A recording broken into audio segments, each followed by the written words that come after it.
At first glance, the recent attacks between Israel and Iran might look like a straightforward direct conflict, but they're really not. It's more like a high-stakes chess match, with both sides playing for very specific long-term goals. So in this explainer, we're going to break down the endgame each side is actually aiming for, based on what the experts are saying. So what is the real strategy here? Because when you understand the why behind these attacks, you start to see the true objectives that are driving these incredibly dangerous escalations.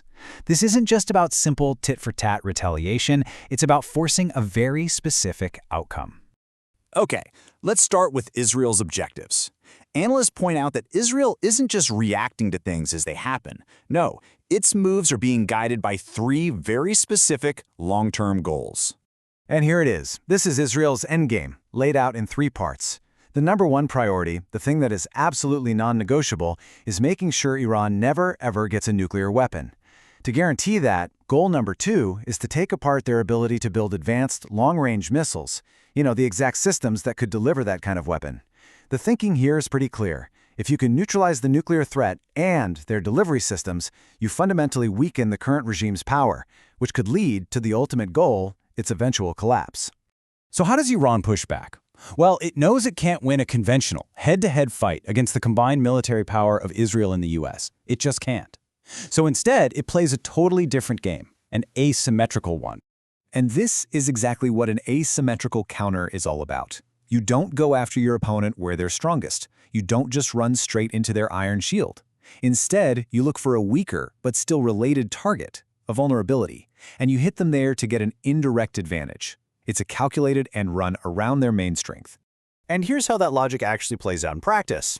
Firing missiles directly at Israel is tough. Their air defenses are some of the best in the world. An attack might only see, say, 5 out of 100 missiles make it through. But if you target a regional US ally that has weaker defenses, you might get 15 of those same 100 missiles to their targets. That's 3 times the damage for the exact same effort. A very cold strategic calculation. But here's the thing, this strategy isn't really about causing physical damage. That's just the means to an end. The real target, the ultimate goal of all of this, is to put an immense amount of political pressure squarely on the United States. And that pressure would be applied right here, in places where US interests are heavily concentrated: Bahrain, Qatar, the UAE, and Saudi Arabia. By attacking these allies, Iran isn't just hitting regional countries, it's hitting the very pillars of American stability in the Middle East. So, the heart of the strategy is basically this: create leverage through chaos. The goal is to make this conflict so painful, so costly for America's allies, that their leaders have no choice but to go to Washington and demand that the US back off from its confrontation with Iran, all just to make the attack stop.